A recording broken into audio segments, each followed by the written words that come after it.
microalgas y las primeras macroalgas.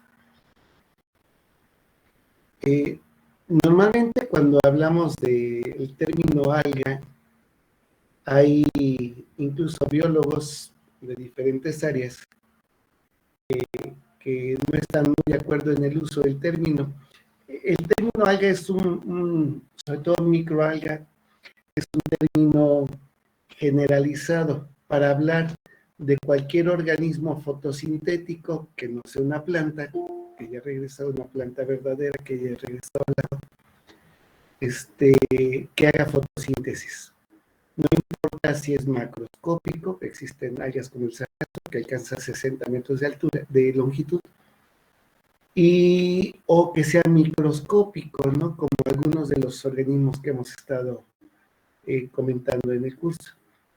El problema con el término es que normalmente incluimos aquí a las bacterias fotosintéticas, como dentro del fitoplancton, o del plancton de los grupos de las microalgas. Y el problema es que dicen que son bacterias, que no son células eucariontes, que las algas deberían de ser exclusivamente células eucariontes. Bueno, el término plancton, fitoplancton o alga es un término ecológico, no es un término taxonómico, y se refiere al papel de ser productor primario en el agua. Ajá, a eso se refiere el término.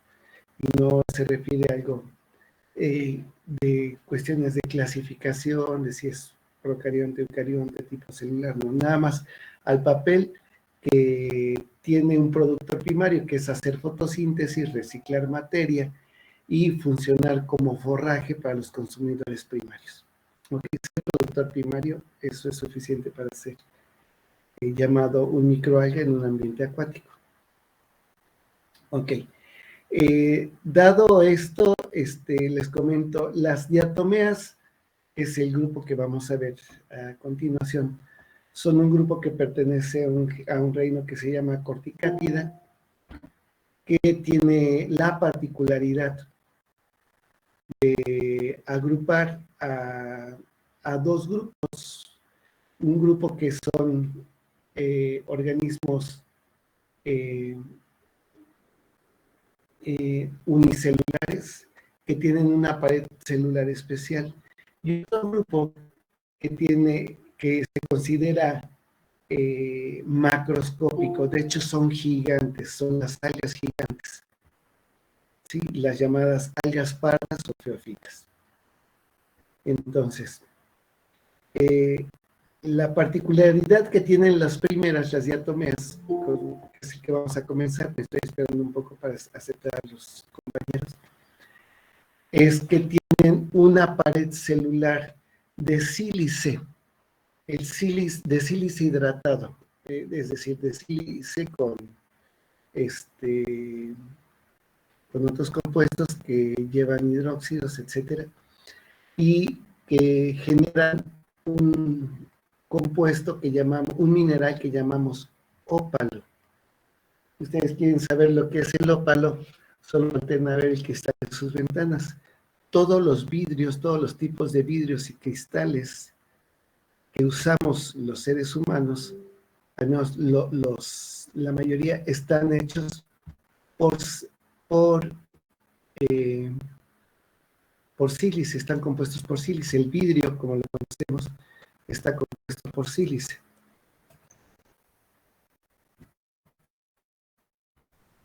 Entonces, básicamente todos estos compuestos, como por ejemplo este florero, es de sílice, estos colores verdáceos que llegan a tener son impurezas, no es que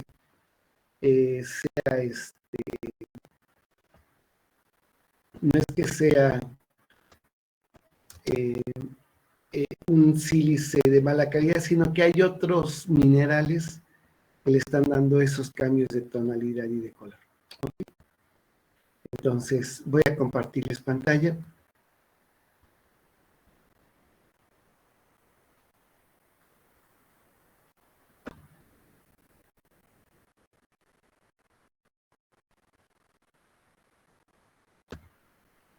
Y bueno, miren, este dibujo lo hice en la clase con el otro grupo. Básicamente lo que estamos haciendo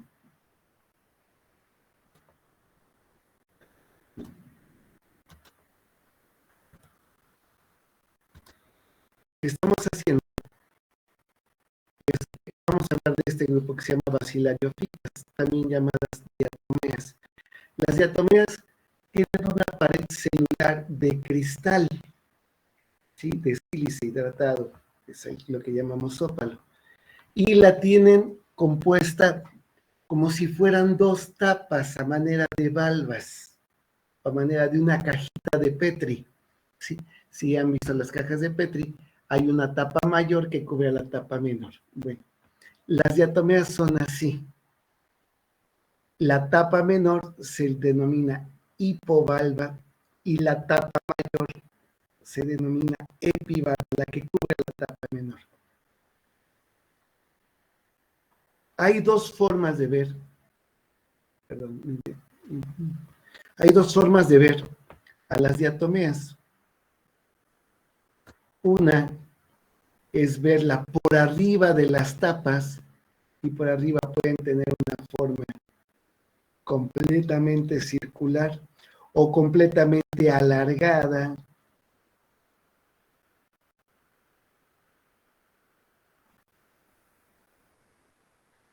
Pero vistas de lado, las dos se van a ver así.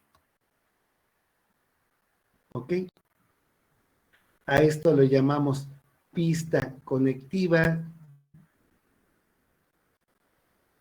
donde se conectan las valvas. Conectiva.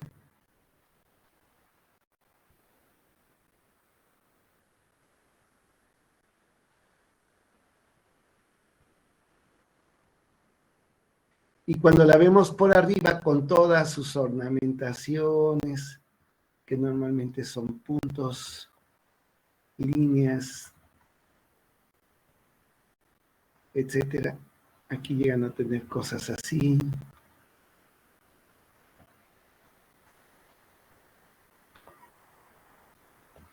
Y a veces tienen una línea en el centro.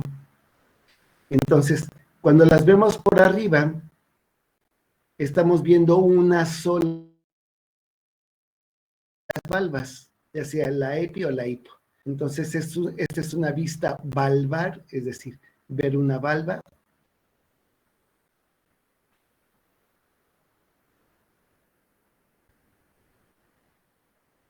Y la otra es una vista conectiva. Ok, ahorita vamos a ver las fotografías y va a ser muy claro. Ahora miren, les platico. Normalmente como el cristal es rígido y no se puede separar, no puede crecer una vez que está hecho, de hecho es muy difícil de descomponer. Las paredes celulares de las diatomeas se encuentran en el suelo, probablemente hasta las respiramos, porque son muy finas y el ópalo es un mineral muy resistente. Hay esqueletos de diatomeas o paredes celulares de diatomeas de millones de años de antigüedad y sigue manteniendo todas sus características. ¿Cómo le hace para crecer y dividirse una diatomea? Pues se abren las dos tapas, imagínense, que se separa esta tapa por arriba y esta por abajo, se separan. Aquí está, la primera caja de Petri está en azul. Ahora imaginen que esta es la tapa azul de la de arriba y esta es la hipovalva, la valva más pequeña que sería la de abajo. Sus tapas complementarias que están aquí en morado. ¿Sí? Si me sigo este imagen, el de la tapa morada, que es la hipovalva, va a generar su hipovalva, que ahora pongo en rojo, y esa hipovalva que está aquí en rojo, en café, va a generar su hipovalva. Es decir, las valvas van a generar una hipovalva, es decir, una valva más pequeña. Y conforme pasa el tiempo, la célula va a ser cada vez más pequeña. ¿Sí?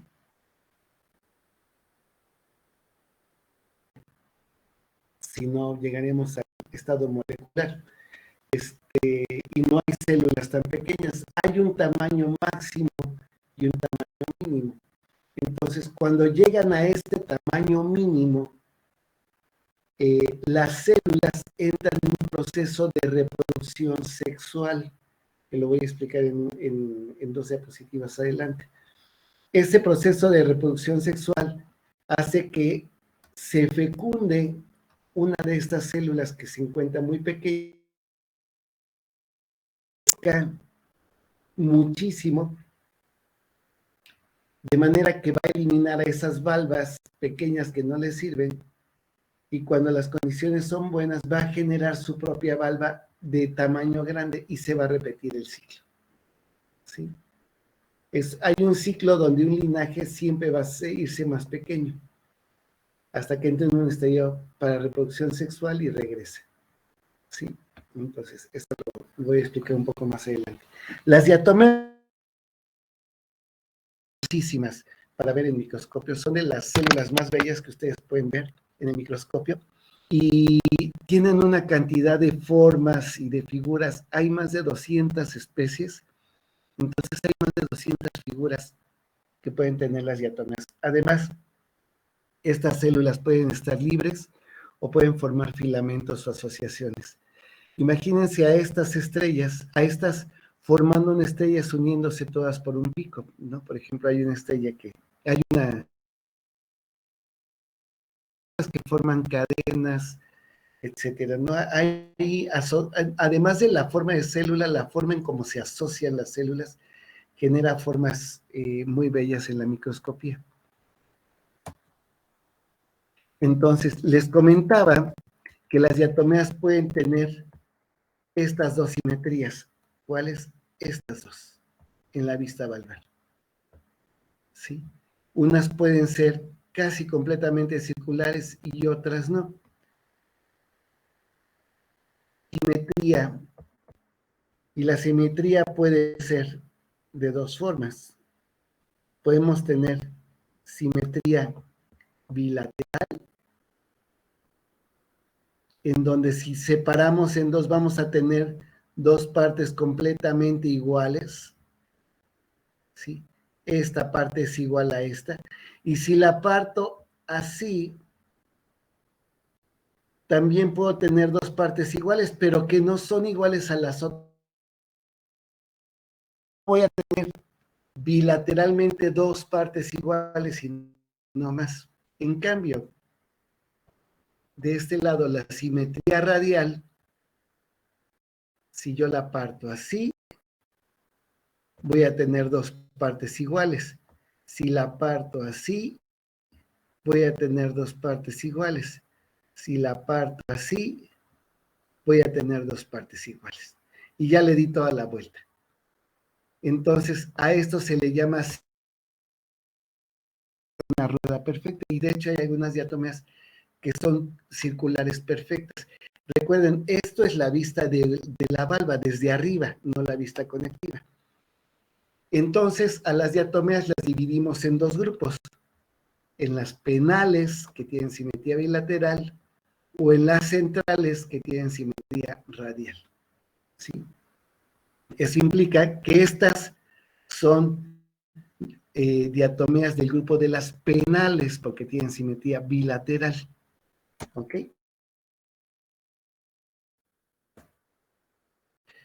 Aquí hay varias fotografías hermosas de estas diatomeas.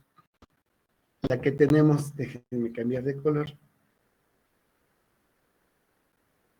La que está de este lado es completamente circular. Esta es una simetría radial. Y por lo tanto es una diatomea del grupo de las centrales. También la que está aquí abajo, nada más que la estamos viendo casi acostada. De hecho, aquí hay varias células que están unidas y que forman algo que se llama un filamento. ¿Sí? Esta es una diatomea del tipo penal, porque esta es la vista, la estamos viendo de 3/4. Esta es la vista con la vista valvar, y la vista conectiva sería esto. Por aquí deben de estar la conexión de la valva de un lado y de la valva del otro. ¿Ok? Esta es otra vista conectiva de una diatomea central como la que tenemos de este lado. Que estamos viendo solo la conexión. Miren, aquí se ve la conexión de las valvas, es esta. Esa línea que ustedes ven ahí. ¿Ok? Y si ustedes ven, esto de abajo es más pequeño que esto que está acá arriba. Esta es la hipovalva y esta es la epivalva. ¿Ok?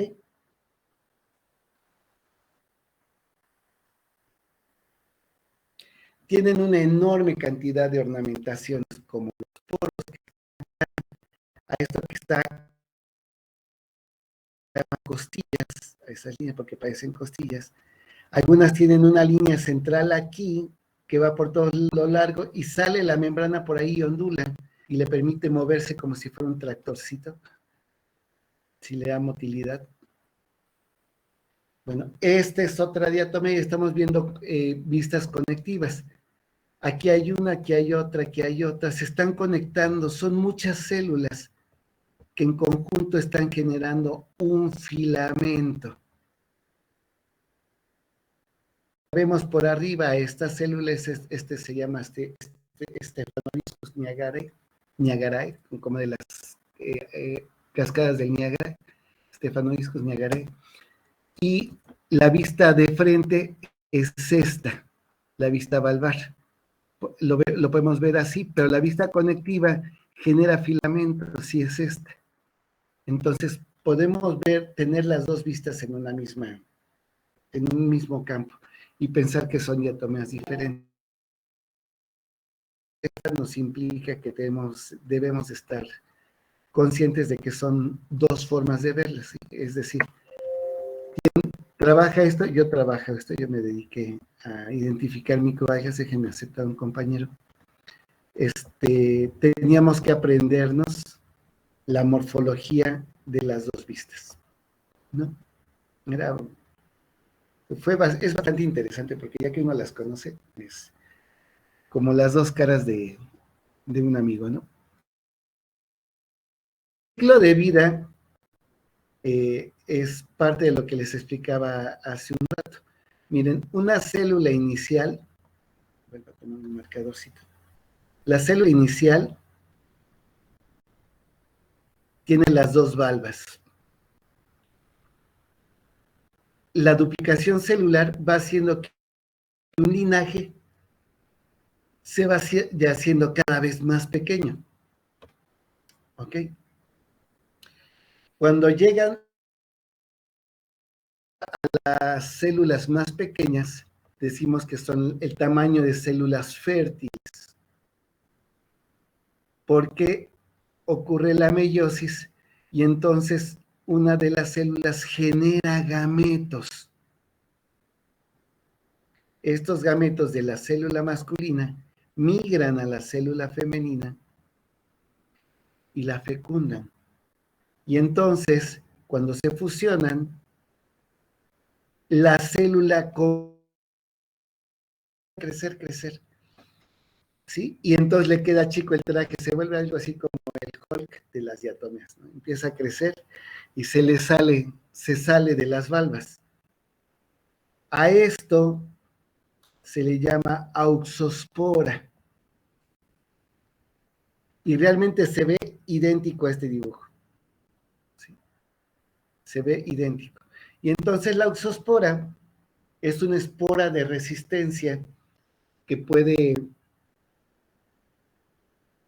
el suelo seco, cuando se ha secado el charco o el lago, puede permanecer en el suelo, o cuando no hay nutrientes, la auxospora puede soportar incluso pasar por la digestión de algunos peces o de algunos organismos y soporta.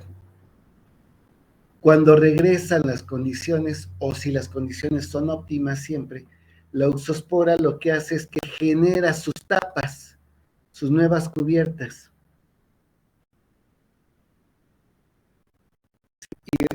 Inicia como una célula inicial y el proceso de duplicación continúa, ¿no? Y se repite el ciclo de manera continua, ¿sí?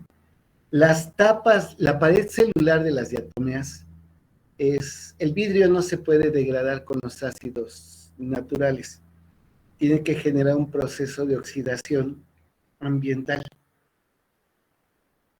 que lo va convirtiendo de nuevo en sales de silicio, en silicatos los llamamos, que son absorbidas por las diatomeas para generar su pared celular.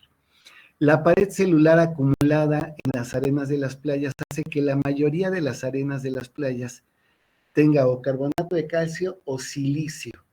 La arena silicia es de la que se extrae el vidrio, con la que construimos el cristal que tenemos en todos lados, ¿sí?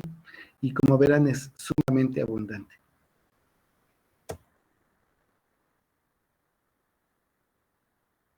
Una vista conectiva, aquí se ve la conexión de las dos valvas, ¿sí? Aquí está la conexión, y esta es una vista valvar. Ok, la importancia de las diatomeas.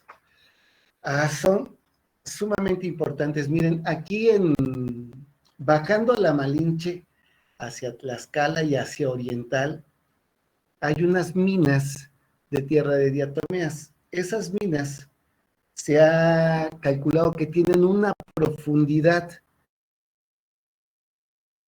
Esto implica que ahí existió un lago que debió de haber tenido más de 70 metros de profundidad. Y era un megalago. Hicimos hace tiempo una reconstrucción para el INA, el Instituto Nacional de Antropología e Historia, de un lago enorme que debió existir desde las faldas de la Malinche, debió de dar parte de la vuelta e invadir un poco el Valle de Puebla, pero la mayoría se concentraba hacia Oriental y llegaba hasta el inicio de la sierra donde está Zaragoza para subir a Zacapuaxtla. Toda esa parte quedaba inundada y todas que sobresalían de un enorme megalago gigante que existió en toda esa zona. Oriental, Libres, El Carmen, todas las poblaciones, Coaquechula, que está de aquel lado, todas esas poblaciones estaban debajo de ese lago, bueno, habrían estado. No habrían podido instalarse porque están en lo que era parte del fondo de ese lago actualmente. Entonces, esas minas están en grandes cantidades de arena sílica, de tierra de diatomeas.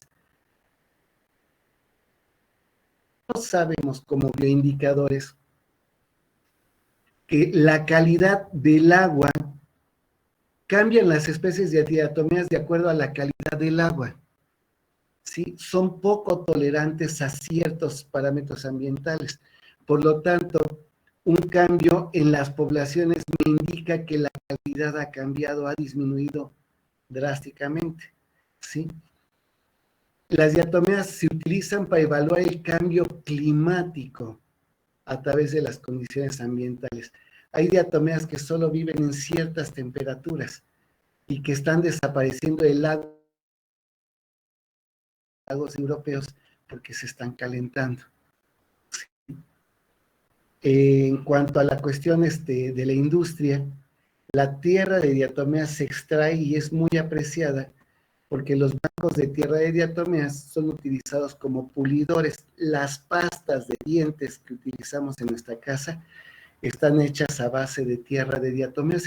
La tierra de diatomeas es el blanqueador, lo que va a pulir nuestros dientes. Aparte le ponen agua oxigenada, ¿no? Entonces, también eso ayuda a blanquear. Pero el pulidor, lo que quita el sarro, es la tierra de diatomeas.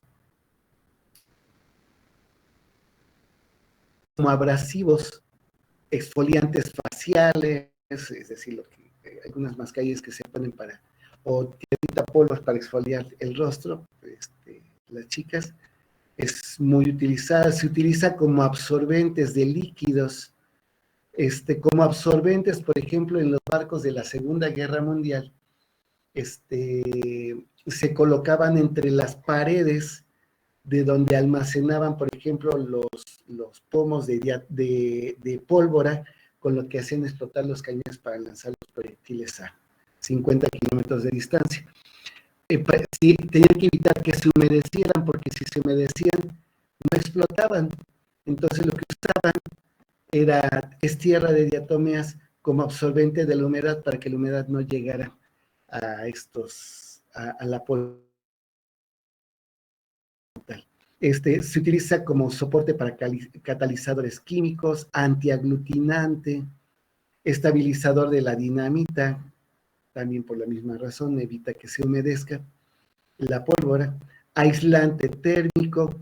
Las grandes empresas que utilizan altos hornos para fundir aceros, metales, los altos hornos tienen que estar unidos a materiales eléctricos.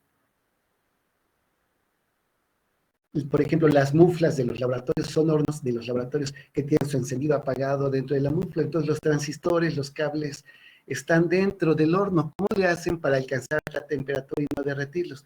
Pues entre la capa interior del horno y la parte exterior donde está el cableado y los transistores, está una capa de tierra de diatomeas que impide que la temperatura alcance niveles que perjudiquen o dañen el equipo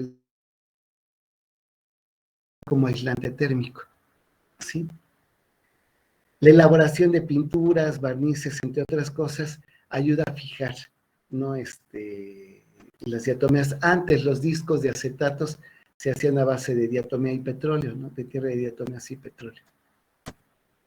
Además, ambientalmente, las diatomeas producen cerca del 20% del oxígeno del planeta. El resto lo producen los otros grupos, las euglenas, las algas,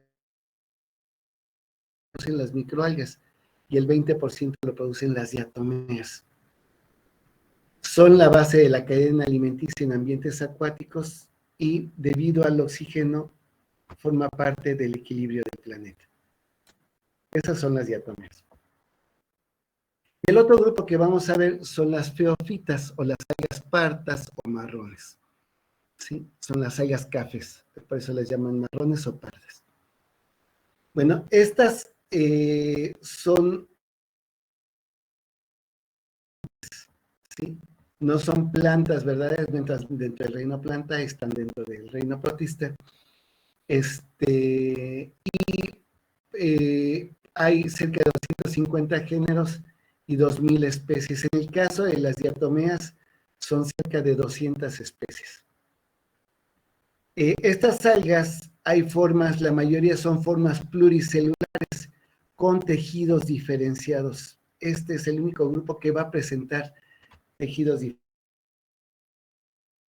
Va a presentar un rizoide. Miren, si yo dibujara una de ellas, habría un disco con algo parecido a raíces ramificados. Luego hay un tallo y luego puede presentar hojas, algo parecido a hojas, así o como un abanico, ¿sí? Estas pueden ser muy largas. Entonces, la parte basal que pues parece raíz se llama rizoide. Lo que parece un tallo, está lloviendo y se llama estípite, perdón, que no se vaya la luz. Y lo que parece hojas se llaman láminas. Esas son las tres formas. Láminas, estípite a manera de tallo y rizoide a manera de raíces. ¿Sí? Y son fotosintéticos, presenta clorofila A y C, no le hagan caso a clorofila A y C, y un pigmento accesorio que se llama fucoxantina. Le va a dar el color pardo, va a enmascarar el verde y le va a dar un color pardo. Por eso el nombre a estas algas, por la presencia de fucoxantina. En fotografías son estos, este sería el rizoide, este es el estípite y estas son las láminas. Normalmente las láminas van a dar estos globitos que ven en esta fotografía de la derecha. Estos globitos se denominan neumatocitos y son espacios de aire. Cuando está haciendo la fotosíntesis, genera oxígeno y el oxígeno se queda ahí. Aunque mucho oxígeno lo disuelve obviamente en el agua, parte del oxígeno se queda ahí y es para tener burbujas de aire que le permitan a la lámina estar flotando hacia la superficie y permanecer cerca de la zona luminosa, de la zona fotosintética, ¿sí? Entonces, estas algas, todas las algas partas presentan estos nematocitos. Podemos encontrar bosques de sargazo. El mar de los sargazos, lo habrán escuchado alguna vez, si no en historia, forma parte del mar de los sargazos del Triángulo de las Bermudas, y Cristóbal Colón se andaba quedando varado ahí, una de las naves se quedó varada ahí, se dañó, y siguieron el viaje y al final la tuvieron que hundir. Eso fue por culpa de los sargazos. Sí, es una zona tan densa de malezas acuáticas, pueden quedar varadas ahí. Entonces, estas algas alcanzan hasta 60 metros de longitud del fondo marino hasta la superficie. ¿Y por qué llegan hasta arriba? Gracias a que todas las hojas de la superficie presentan estos neumatocitos que le dan flotabilidad.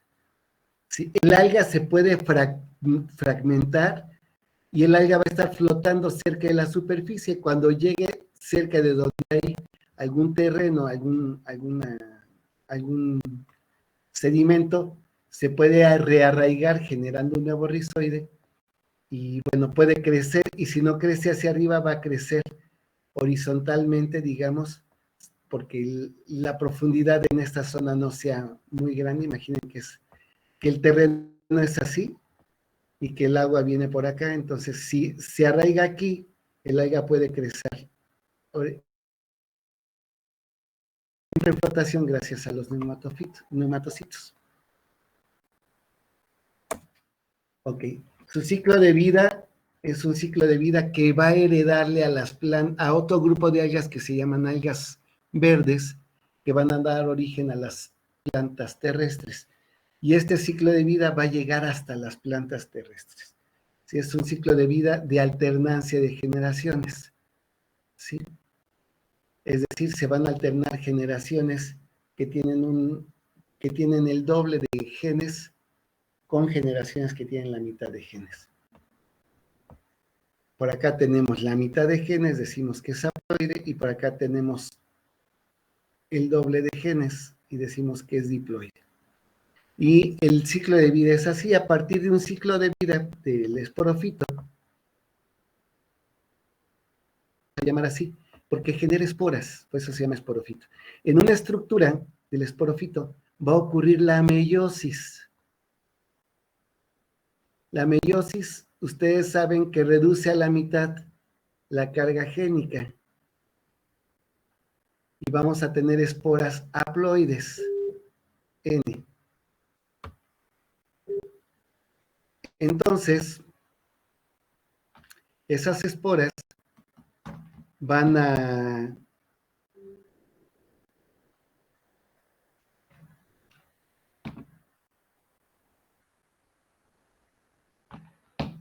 van a reducir a la mitad los genes y las esporas van a germinar en algas más pequeñas que tienen la mitad de los genes, ¿sí? A estos los vamos a llamar gametofitos. En una parte los gametofitos van a generar dos células especializadas que vamos a llamar gametos, como si fuera un esperma y un óvulo. Esos gametos, que son estos, siguen siendo haploides, cuando se unen, aumentan su carga génica a diploides, y entonces tenemos un cigoto 2N que se va a desarrollar en un alga, en un esporofito diploide. Entonces se van a alternar 2N diploides con haploides. ¿Sí? Este es un ciclo de vida de alternancia de generaciones. Cuando lleven biología de plantas 1 vamos a ver todos los ciclos de vida, y ahí es, que son 3 nada más, no son muchos. Y este es uno de los 3, de los más importantes. ¿Ok? Importancia de las algas pardas. Además de ser, generar grandes bosques de algas, por otro lado, tienen en la pared celular algo que se llaman alginatos. Estas, junto con otros grupos de algas, generan muchos alginatos. Los alginatos se utilizan para muchas cosas. En la masa con la que se hacen los moldes. Si ustedes no han ido, probablemente habrán acompañado a alguien para hacer los moldes de dentales. Esas impresiones se hacen en una masa que queda blandita, y bueno, genera esto, ¿no?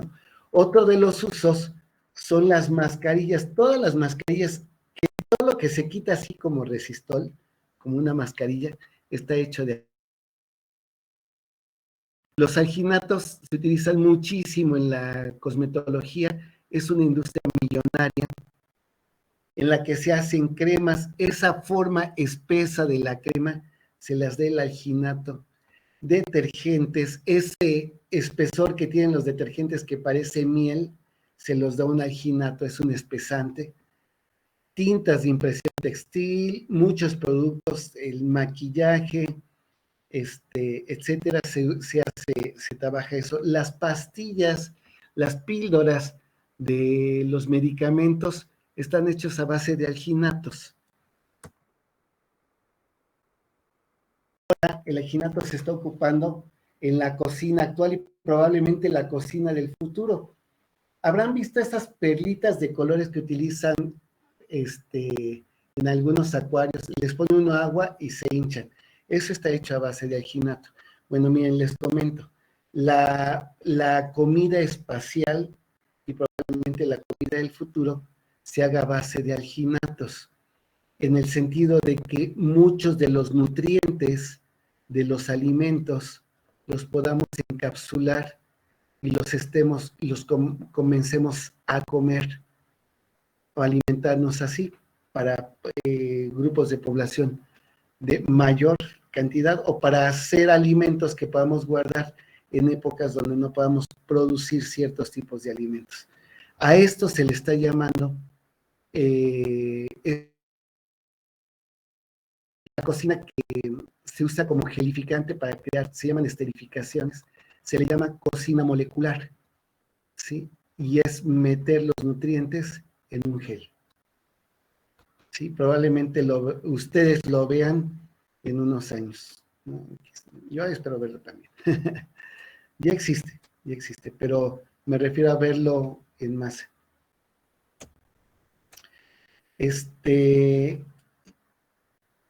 Y algo que no está aquí, también los alginatos se utilizan para generar los agares bacteriológicos, ¿sí? Y la miel, por ejemplo, que compramos en los mercados, que no es miel verdadera, lleva un 25% de miel de abeja y lo demás es agua con pilón. Este aspecto de miel se le pone un alginato para que tenga una cucharada un gramo de alginato, vuelve 1 litro de agua, le da la consistencia de miel. Sí, entonces, con 1 gramo de alginato producen miel estos señores. Entonces, eso es lo que normalmente consumimos. Normalmente, cuando buscan miel no en los cristal que vienen en las empresas de Walmart, Aurrera y todo eso, normalmente eso sí es miel de abeja, ¿sí? Que está muy poquito rebajada, pero un 10% rebajada con agua. Entonces esa es más confiable que la miel que nos venden en el mercado, ¿sí? O la que nos venden en los pueblos, normalmente es 100% de ave. Bueno. ¿Alguna pregunta, chicos? Creo que no, profe. Muy bien, chicos. Miren, tenemos el jueves nuestro tercer parcial. Hoy es una clase de repaso de todos los grupos. Si les recomiendo que hagan lo siguiente, bien, hagan una llave en un cuaderno o en una hoja grande, hagan una llave donde pongan las características de esos grupos. Va a ser más fácil repasarlos así y entender los grupos que si los estudian como tradicionalmente lo hacemos, ¿no? Que agarremos el cuaderno, hagan un cuadro comparativo y les va a facilitar muchísimo la comprensión de todos los grupos. Sí, realmente no son muchos, son pocos grupos, ¿vale? Y nos vemos el día de mañana para